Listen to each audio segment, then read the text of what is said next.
Alaskans, wherever you are, welcome to the Must Read Alaska Show. Coming to you from somewhere in Alaska. This is the place where we talk about, you guessed it, Alaska. Where we keep the mainstream media on their toes and where we are standing up for what's right in a world run by leftists. You can find out more by heading over to mustreadalaska.com and also checking out the Must Read Alaska YouTube channel for some really great content. But first, let's get this party started.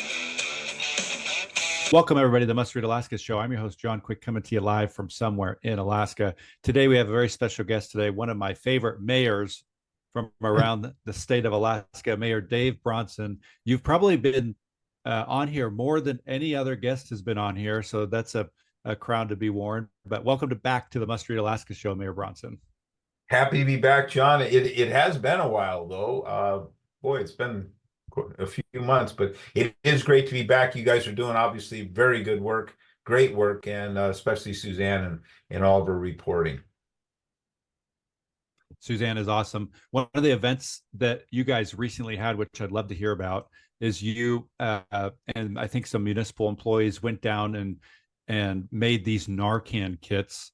Tell us why that's important and why that's a big deal for you to kind of lend a hand and help out there. Well, Narcan is a response. It's a drug that we use to revive people who've overdosed on primarily fentanyl. It's real important. It saves lives. I mean, it saves lives in the immediate. So yeah, we did have a large event on packing event, Narcan kit packing. They're little cloth bags, and we had to put a bunch of different things in them: swabs, gloves, the actual Narcan.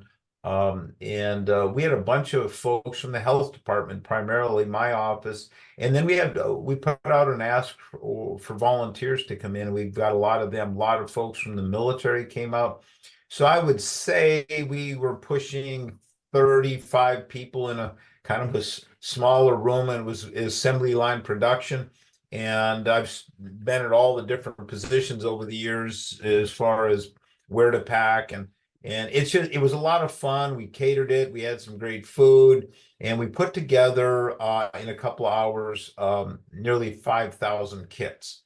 And then now they will be distributed out through our health department to those folks that need them, and those agencies that need them. So we keep them in our office. I know that in case something, we have folks come up and visit in the office, the 8th floor and throughout the building, City Hall, and we want to make sure we have those available.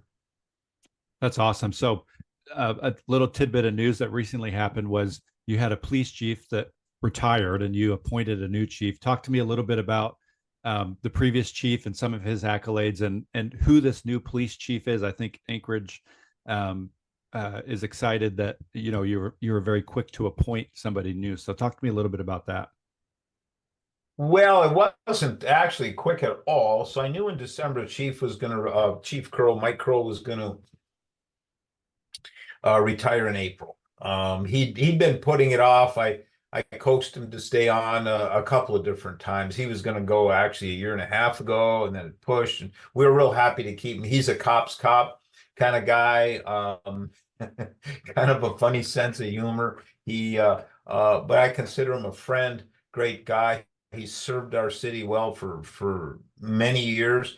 And so I started this time a little bit different. I started asking police officers whenever I saw them, who would make a great chief?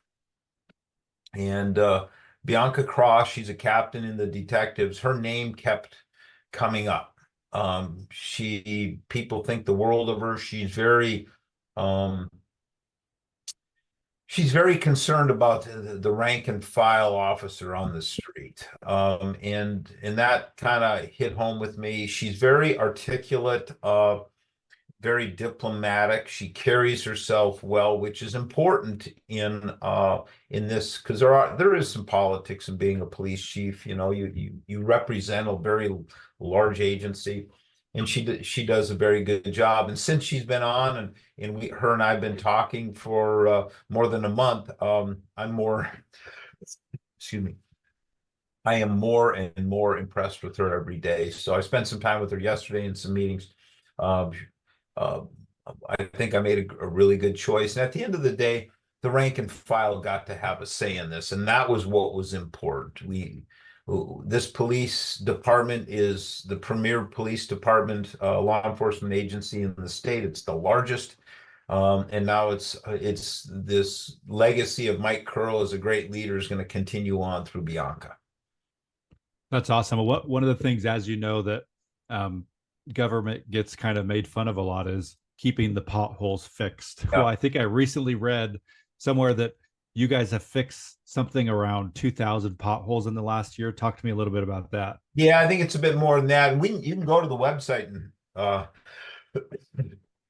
muni.org and we track that stuff. So unless you've been living under a rock, we've had a lot of snow this year. We're at a record year ever. We're within I think an inch or an inch and a half of the all-time snowfall here for Anchorage. It was a very challenging winter with the snow issue. We got a lot of snow really early, November 9th. Well, snow very much contributes to potholes, because potholes are made far worse and are actually created because of water getting into the asphalt, freezing and breaking up spots. And so we've been on the pothole issue, hitting it really hard because we saw it coming with all the snowfall. We've had we're trying to get our contractor to open up the hot asphalt plant sooner, because right now we're just doing cold patches and they're not real good. We've patched holes, and then a week or 10 days later, more water gets in, traffic hits it, and the potholes come apart. They reappear essentially. So once we get into the hot asphalt plant being open, that period of time, and I think that's another week or two, we've been trying to get them to open up early. And it's a private place. Then we can do more permanent fixes on these potholes. But boy, the potholes drive me nuts. But at the end of the day, one thing leads to another, but we're getting there. It'll be a good summer for roads. Nice.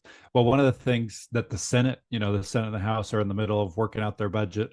They recently approved, I think, $4 million for helping out with the homeless solution there in Anchorage. Right. Talk to me about why that's important for the city of Anchorage and what that could potentially go towards.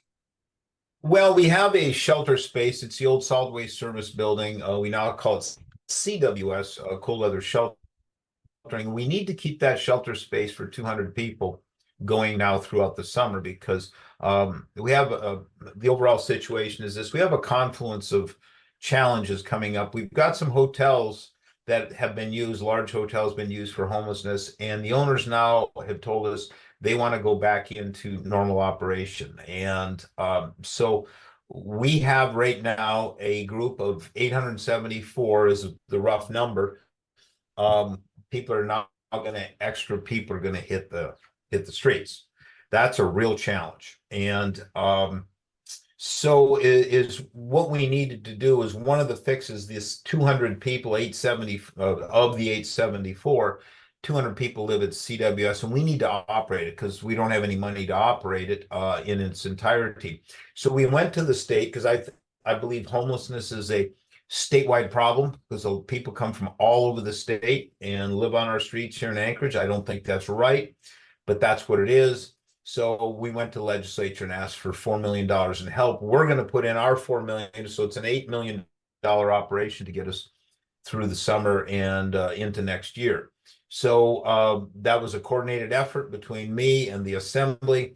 We pushed it really hard together, and the legislature, good on them, had some real leadership there. I think Kelly Merrick from Eagle River took a good lead on that, and we got the $4 million.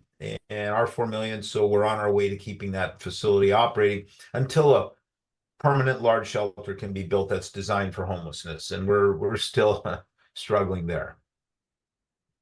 Yeah, it sounds like there's still back and forth going between what the Assembly may think is the right solution and what you and your team may think is the right solution as boots on the ground.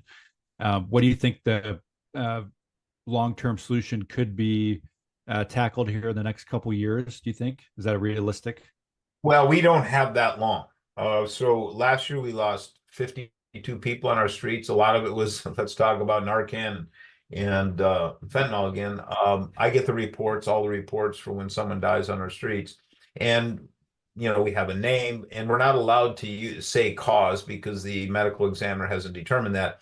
But what is universal is drug paraphernalia found nearby. That's a standardized statement. And so I was just reading, I think Friday, that the most recent report. So it's not always cold. In fact, it's more often overdose. People need to be supervised, and so that when they overdose, we can jump in with Narcan or whatever and revive them and save them, and counsel them. The trouble is we're doing that counseling and that supervision in parks and on trails and in parking lots. We need a place for them to have that exposure to professionals, to case managers. We don't have that place at anywhere near the scale that we need. And now it's going to get worse because more people are going to move out onto our streets because of these hotels. The good thing is with the 4 million plus our 4 million, we're able to keep the cold weather shelter operating there on 56th Avenue or 56th Street, and that'll at least mitigate that by 200. Nice. Well, looking back the last 3 years, what are some of the things that you're most proud of that you and your team have accomplished while you're mayor of Anchorage? Well, on the fiscal side, we always put forward budgets that were significantly under the tax cap. That's essential. We do now, we're aware of this. We have a fiscal challenge coming for the budget fiscal year 25. So we spent too much money. We continue to spend too much money, and we don't spend it in some areas as smartly as we should, especially in the area of homelessness. Since 2017, we've spent, I think the count is $247 million on homelessness. That's since 2017. I don't think we are getting for our money. It's not all wasted, don't get me wrong. But I don't think we're getting our money's worth. And the appropriating body, the assembly, they appropriate. So people need to understand, I can't do a thing without money. And when I come up with a plan, every plan costs money. They turn me down. So it's been a challenge, but I'm proud of putting forward budgets that come under the tax cap in preparation for these fiscal challenges we're coming upon. And I think the city is operating very well. My management team my executive team, I'm deeply, deeply proud of. It took a while to build it.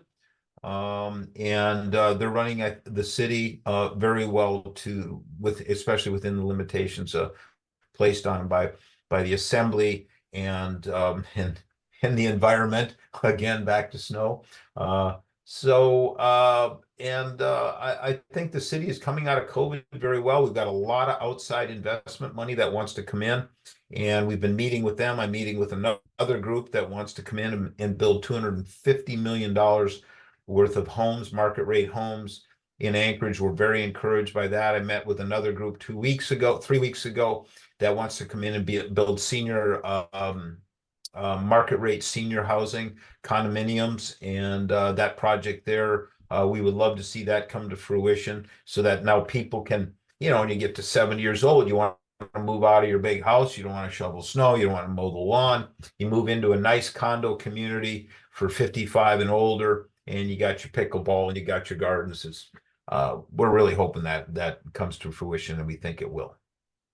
That's awesome. So let's talk briefly about this event that you just had, a drug take back kind of day.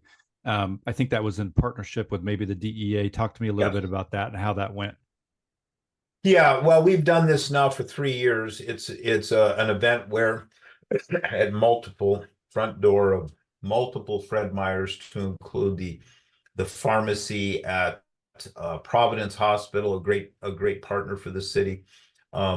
We stand out front. We have our banners up, and we have our collection sites. People can bring in their prescription drugs to just drop them off, no questions asked. Not that there would be questions, and we did very well. And the amount of drugs that are dropped off would stun you. The truck would come around, and we'd have these 2-foot square boxes, cubed boxes, and they'd be full, and we'd just stack that truck up.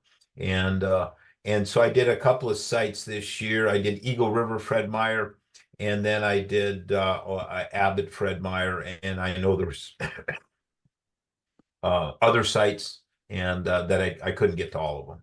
So a very Nice. good success. Once again, our federal partners at the DA, what a great organization, and they're looking out for us.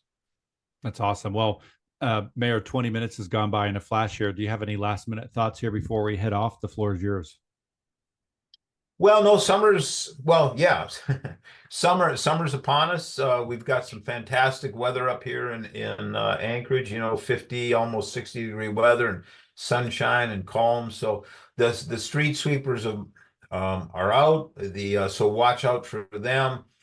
We're brushing sweeping the sidewalks. We anticipate, I hope, no more snow. We've had a lot of snow in the past in May, but we're moving forward. We're finishing up on the first quarter budget revision for the city's budget. That's going well, and the departments are serving our people well. We are short of employees in nearly every department, from accountants to cops. Fire department's doing pretty well, thanks to Doug Schrage. But we really, if people want to, shameless plug for work with the community, if you want to come and work for the community, we would love to have you. Please apply. And just, I'd like you to know, I worked for the airline industry for 30 years. I was in the military for many years. Our benefits package here at the municipality, I believe, are as good or better than anything I've experienced in those two work areas. So please apply. We, from accountants to virtually everything, we're short. It's a tough environment. The state and the corporations, the oil companies have been raising their pay, and people have been leaving. So now that's why I gave the largest pay increase in the history of the city to the police department here a few months ago, is because they deserved it. It was their pay was languishing, and we've been retaining officers because of that pay increase. Nice. So, well, Mayor, we wish you nothing but success here for Must Read Alaska. For folks that just caught the tail end of this, I want to encourage you to go back and listen to the whole thing. You'll get to hear about the new police chief in Anchorage, yep. Filling of the thousands of potholes that are taking place, and how successful the drug take back program recently was. Yeah. For folks that listen, watch, and read Must Read Alaska, if you want to help keep the lights on here at Must Read Alaska, just go to mustreadalaska.com. On the right-hand side, there's a little donate button. Every $5, $10, $100 helps keep the lights on here at Must Read Alaska. If you want to sponsor the Must Read Alaska show, just email me, John, JOHN, at mustreadalaska.com. You could be the sponsor of the #1 podcast in Alaska. Mayor, thank you so much for joining us. You're welcome back anytime. Until next time, I'm John Quick from somewhere in Alaska. Thanks, John. Appreciate it.